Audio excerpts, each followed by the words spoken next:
Choosing to build your personal brand as a real estate agent is going to be one of the biggest long-term decisions that you can make in your career. Now, we do not sell houses. We sell our services, and we say this consulting through the entire home buying, selling, investing process. So the brand is not your brokerage, is not your logo, your font, your colors, or any of that. The brand is you and everything that you're about. So the question is, what do you actually want your brand to be? And more importantly, from a lead generation perspective, because that's the reason most agents want to start a personal brand, is what type of leads do you actually want to attract from your brand? So what I'm going to do is I'm going to preface this because I am not an influencer. I don't have a massive audience. I don't have any of those different things. So what I'm going to do is I'm going to share with you the principles of building a brand from how I understand it, because your follower count and the likes and all of that matters to some extent as your vanity metrics. But even with the relatively speaking small audience that we have built over the last 2 years of making content and building my personal brand and building our company's brand, it has had a huge impact on the growth of our business in two major different ways. And I'm going to break that down. So in this video, the 5 different steps of building your personal brand as a real estate agent. So to start and just kind of set the stage for this, the last thing you want to do is spend a tremendous amount of time and energy away from sales to build your brand, because that's what's happening is you're spending time away from selling in order to do this. So the last thing you would want to do is you would not want to post a bunch of meaningless nonsense and not attract any leads whatsoever. Or worse, post a lot of stuff that isn't valuable, or you're attracting the wrong type of avatar. Which leads us into step number 1 of the 5. Step number 1 is to choose your avatar. Now I'm going to give you a quick little story time here. I know an agent that worked very hard to build their social media following up. And on the platform they were trying to go after, they were going for the very viral content. They were the very controversial type of content they were looking for. And through the NAR settlement changes and the changes to the industry, this particular agent made a lot of content about why real estate agents might not deserve to make their entire fee. And this was interesting. I couldn't quite understand what we were trying to accomplish by doing this. But what ended up happening was this agent grew a following because they were talking about very controversial things, and they were taking the side of the consumer against other real estate agents. So an interesting angle that got them a lot of views, and it got them a lot of followers and all the vanity stuff that a lot of people chase. Now, what ended up happening is this agent generated leads because it's fantastic, it's amazing. The problem was the quality of the leads that they were generating were people that didn't want to pay an agent commission. They didn't think they needed a real estate agent. They were overpricing everything. They were under lowballing on offers. So what ended up happening was this agent built an audience, but the people that they were attracting were people that just didn't want a high level of service. They didn't want a premium service. They certainly don't want to pay for it. So my question for you, this is step number 1, is who do you want to attract? And that's the person that you should be talking to. So for example, if you wanted to attract sellers and your goal was to be able to generate listings from your personal brand and from your social media, what you would do is you would want to position all of your content to talk to a very specific person. So you can go layers with this as far as the avatar goes. And in my experience, I have another story for you. But in my experience, the narrower you go, the deeper you go on the niche, the more impactful your content's going to be for the right person. So for example, with sellers, you're going to talk to homeowners, right, at the highest level. Now, if you wanted to go one layer deeper than homeowners, maybe you're going to make content for people that are older, that live in a 2-story building, meaning that they have maybe a single family residence that's 2 stories and they're a little bit older demographic. Maybe you go a little bit deeper than that, and then somebody that's tired of being in a large 2-story home, they're empty nesters, their kids are no longer there, and they're maintaining this big house, they don't like doing the stairs, so maybe they're looking to downsize, right? So now you're going 2 or 3 layers deep, and then you layer in also that you could do a geographic area. Now, if you're talking to all of California, is going to be different than talking to Southern California, it's going to be different than talking to Orange County, it's going to be different than talking to Anaheim Hills. So if you made content for people that are downsizing because they're empty nesters and they have a 2-story home that's paid off and they're in Anaheim Hills, all of that content is going to speak very, very, very directly to people that are empty nesters wanting to downsize that live in Anaheim Hills. Now, the reality is we are a local business owner. So your reach you don't need to get to the person that lives in Kentucky that also needs to downsize. We need only the people that are in our marketplace. Now, yes, you can get referrals and stuff like that, but that's a whole nother conversation. But that'd be a different avatar to begin with. So step number one is to find the avatar. Now, I'm going to give you one more story here as well too. This is from my personal, is we made the decision to build my personal brand to be agent facing. Now, we tried for about a year and a half to do both types of content for my personal brand, to have me be an expert real estate agent and for me to be a team leader that helps real estate agents grow their career. And we made the decision to go all in on me talking to real estate agents to grow their career. And what ended up happening was immediately after we made that decision, that audience grew. And it's not so much that it grew like in follower count. I think at the moment I have 1,600 Instagram followers or something like that.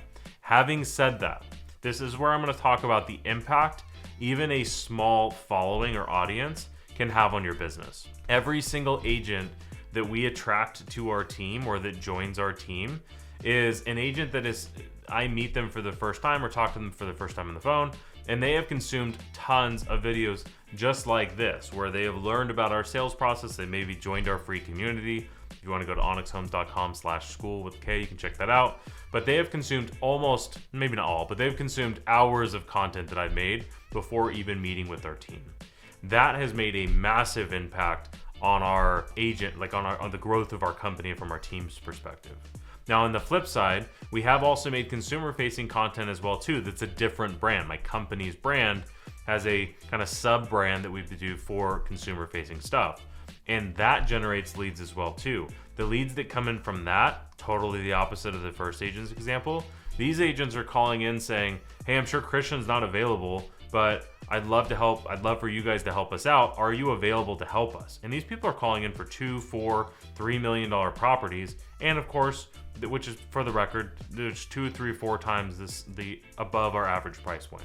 We get people calling in asking if we're able to help them versus grinding us down on a lower commission because they don't want to deal with us. And that comes down to, when we're talking consumer facing, we want to attract consumers that want a 5-star luxury experience from a professional. And that's who contacts us, and that's what they end up getting. So that is the step number one to building the personal brand, is to choose your avatar. And I want to give you the huge pro tip here is do not get sucked into the vanity metrics. They don't matter at all. I mean, we've had a massive lift on our company and we do not have a huge following. Our YouTube channel is like 900 subscribers. You can see this channel, and my personal Instagram at the time of filming this is like 1,700 whatever they're called, followers. So that part doesn't matter, but that's because we chose a very narrow avatar. Okay, I wanted to spend probably more time on that than any of the others because that's incredibly important. Okay, tip number 2, or step number 2 rather, is to choose your delivery style. Now, there's a lot of different ways to do this. You can pick up your phone and you can just go selfie mode, talking in the car, talking while you're on a walk, maybe you're walking the dog. Your delivery style, I think nowadays matters way less. The quality of the content is what matters more. Now, I'm gonna give another pro tip here as well too, is I personally don't, and this isn't even me giving advice, we do not, when we make content, chase the trends. We wanna make sure the content that we're putting out there is valuable, because that's what we're trying to attract, which goes back to number 1. We want people that want value from us, both consumers and agent facing, like this. So if you're watching this 2 or 3 years from now, you're not gonna be saying like, oh wow, Christian's just talking about doing whatever was trending at that very moment. This video's total business principles that you're going to be able to follow 2, 3, 5, 10 years from now. So that's the type of content that we choose to make. That has been incredibly beneficial as well too, because we're not recreating the wheel every single time there's an algorithm change. We're not making totally different content for one platform versus the next, because this isn't my job. I'm not an influencer, I'm not a content creator. However, content makes a huge impact on our business. It isn't my full-time job. This is something I do 1.5, maybe 2 days a week. And then the entire rest of my 5 days working is actually on growing the business. So choosing your delivery style, this is what I would optimize for, especially if you're not already making a lot of content. If you're already making a ton of content, you probably can skip this. I'm gonna give you the one takeaway, is that you wanna look at everything you do, find out what works best, and do more of that. However, if you're not making content, which I think if you're watching this video, you're probably in a position where you're not really making content, you probably don't have a strategy. I would make it as easy as possible. to make content. So I had a videographer come over to my home office here, and I had made content for 2 years before I did this. Let me preface by saying that. I used to record on my laptop with the MacBook camera that's on the thing and an AirPod for the mic and a like $4 ring light from Amazon that I clipped onto my thing. Like, that was how I started making content 2 or 3 years ago. You can probably find some of those examples, and it's cringy. But it's like, we started, and honestly, those videos worked just as well as the high production stuff that we do now. So anyway, fast forwarding, I wanted to make it as easy as possible for me to make higher quality stuff. So I paid a videographer. I think it ended up costing, including the camera, the lights, his time, setting everything up, probably about $2,000. And the camera was probably $1,200 of that. And I can come into my office, I can turn on my mic, I can turn on the camera, I can push one button to turn these lights on and off, and then I can open up my thing and press record. And that's it. It's like literally, I think it's 5 buttons to get me live recording. And I'm not going and shooting in 7 different sets. I'm not moving around. I'm not doing all those things because I wouldn't make the content if I had to do that. So I optimize for making it as easy as possible for me to be successful making the content, which is what I would recommend you do as well too, if you're not super used to doing it. Now, on the flip side of that, and this is more of a getting towards more of, maybe not an expert, but this is an advanced, is we also hire a videographer to come to the office and shoot 20, 50, 60, 80 pieces of content for 4 or 5 hours every other week. And that is a totally different style of content as well too. But again, I have scripts and everything else is set up for me, because otherwise I just wouldn't personally do it. So wherever you're at in your building your brand career, if you're a team leader that has resources, if you're brand new, use the computer and the AirPod like I did. I mean, I had more than 6 figures income on my consumer facing channel with literally just using that setup of the computer and an AirPod. So it does not need to be crazy editing. It doesn't need to be anything. But as you grow and as you start to get more traction, you can invest more into it, obviously. So number 2 is choose your delivery method and make sure, step number 1, that you're talking to a specific avatar. Okay, step number 3 is create your schedule for success. And I've got 3 sub steps in here. Number 1 is decide how much content you're actually going to commit to making. Don't just say, I'm going to make content and leave it at that. Number 2 is to find out how long it's going to take you to make each piece of content, and then add 20%. Number 3 is to put the required amount of time into your calendar. So for example, I make about 6 long form videos every week, and I need 6 hours in order for me to write the scripts, and I need about an hour per video in order to do it. So I need 12 hours of content on my calendar every single week. So for me, my Monday and Tuesday is mostly, if not completely, blocked out just to make that content. And then every other week or every month, we do another 4-hour shoot in the office as well too. And those aren't guesses. That is how long it takes to do that. Yes, there's a 20% buffer, so sometimes we're done early, which is great, but sometimes it takes the entire time. So don't just guess at how long you're gonna need to do it, or if you're gonna say, I'm gonna post 1 short form every single day on Instagram or whatever, then you're gonna ask yourself, how long does it take you to write, if you're writing a script, hopefully you are, to shoot the video, how long does it take you to edit it, and then post it, write the caption, all of that stuff. How long does all of that take? And then put that in your calendar times 7. Otherwise, it's just not gonna happen, right? So that's this 3-step process for actually setting up your schedule for success. Major pro tip here, this is how you should do everything, not just content. All right, that leads us to step number 4, which is consistency plus iteration. Now, if you're asking, I know what consistency is, but I don't understand what iteration means, this is what it means. Is you're gonna do what I just said. So let's say you post 1 short form on Reel, Instagram, whatever, Instagram, TikTok. You post 1 short form every single day for 30 days. That is what I would call consistency on a small scale, but that's consistency. At the end of the 30 days, we now wanna look at everything that has happened on those 30 days. You posted 30 of those Reels. We're looking for the top 10%, which would be the top 3 that performed the best. Why did those perform the best? Now we're gonna try to do more of what already is working.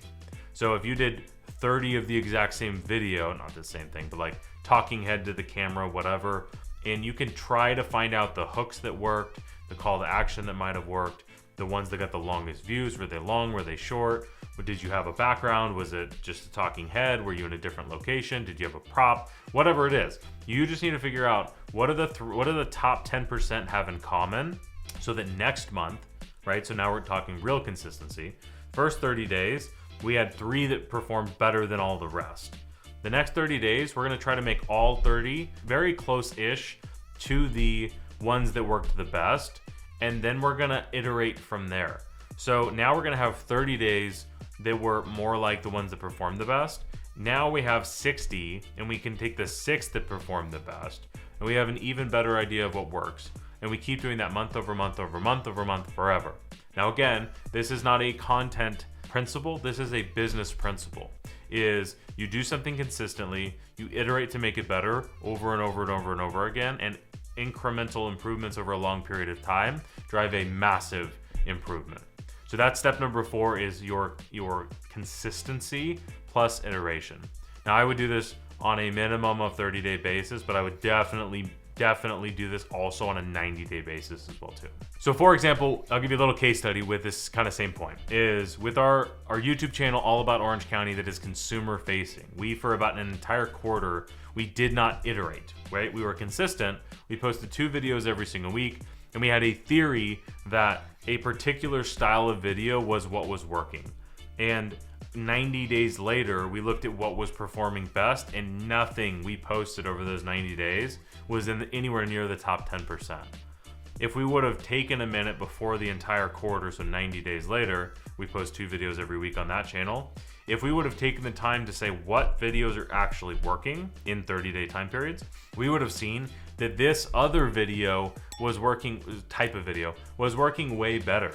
Now, in the 30 days since we've done that, which has been about 30 days, we have posted almost exclusively this type of content, and guess what? We had the biggest jump in subscribers, in views, in leads, and everything because we made that adjustment. That is called iteration. So don't let too much time go by, but also don't go crazy micromanage and say like, oh, I posted this one today, let me scrap everything I've done before. Like, no, post what you have, but iterate over time. Remember, you are playing a very long-term game. Step number 5 is one of my absolute favorite frameworks that I have learned. This actually came from Alex Hormozi's workshops, where he talks about his YouTube videos as well too, but the framework of more, better, new. And we have just absolutely embraced this principle, is that here is the framework. Here's how the framework works. It is called more, better, new because here's how you start. You ask the question, are you already doing something that works? So if you're already making content, my question for you is, what are you doing that already works? It might be posting on LinkedIn, it might be posting on YouTube, it might be posting on Instagram, whatever it might be. But are you doing something that already works? If yes, the question is, can you do more of it? And I can pretty much guarantee you can do more, unless you're posting maximum on all platforms every day, which I highly doubt. You can do more, so you should just do 10 times more of it. Now, the framework works that if you do more, you're gonna get more out of it, right? You're gonna get more views, you're gonna get more likes, you're gonna get more leads, followers, you're gonna grow your audience, all of those things. Now, if you cannot do any more, right? For some reason, you can't do more of it. Now you move to doing something better. So for example, in our early days of the YouTube channel, I'll just keep using the same example. In the early days of the YouTube channel, we were making 1 video per week, and it was getting some traction, but it was taking us so long to figure out what was working and what didn't. And we decided like, hey, we're getting a little bit of traction here. Instead of trying something new, which is what we had always done in the past, we said, why don't we just do more of this? So instead of 1 video a week, we started posting 2 videos a week. What happened? It more than doubled the growth of the channel. Now, it wasn't massive overnight success growth, but it doubled the speed at which it was growing. So after that, we asked, can we do more of this again? Well, actually, and this is the reality of it, without adding more resources, meaning spending more money, hiring another video editor, and all of that, we couldn't post more. We would have had to hire somebody in order to post more, and we didn't feel like that was a good use of resources. So instead of doing that, we chose to do better. One quarter we did more, the next quarter we did better, and then guess what? That generated more money, so we hired a video editor, and now we're doing more and we're doing it better. And now this last quarter, we are literally doing it better again. And this is something that we're just gonna keep doing. And now that we're seeing more traction, more leads, more deal flow from it, now we're looking to hire this videographer in-house so that we can do, you guessed it, 2 to 3 times more volume, and then we'll probably look at making it better again. So that is how this framework works. And if you're wondering, hey Christian, you only talked about more and better, it's because if you absolutely cannot do any more, then you make it better. Once you've made it better, you can probably go back and do more of it. And that's called more better. So you do more, and then you do it better, and then you do more better. And if you absolutely cannot do any more, any better, then you can look at doing something new. Now, here's the reason why this is incredibly important. You're gonna probably hear me talk about this in a lot of different videos, is there is the most risk with something new. You do not know if the YouTube channel is gonna work. If you already have a YouTube channel that's working, making it better is probably gonna work, but you're also not sure if the video quality, if hiring a more expensive editor, getting a more expensive camera, you don't know if that's gonna make the videos perform better. But you can pretty much guarantee that if you do more videos, it's going to work and you're gonna get more out of it. So the more better new framework is all based around risk. So you do not know if something new is gonna work. It might work, your theory is that it's gonna work, but you don't know for sure. Doing something better means you're changing something, which means it might actually work worse. There is a risk there. And doing more of what's already working is almost guaranteed to work and make you more money. So that's where you should start and do it 10 times again. Okay, so here's kind of a step-by-step process in order for you to implement making content if you're not already that I think you'll find helpful. Is number 1, start posting something. After 30 days, look at the top 10% of stuff you posted. Number 3 is spend 80% of your time doing what's already working. Don't even think about better. Just do more of what's already working. And then number 4 is you can spend 20% of your time testing new stuff. So for content, I would spend almost all of your time doing more of what you're already getting some traction with and a very small amount of time on testing new things. This is like, oh, I thought this would be a good idea.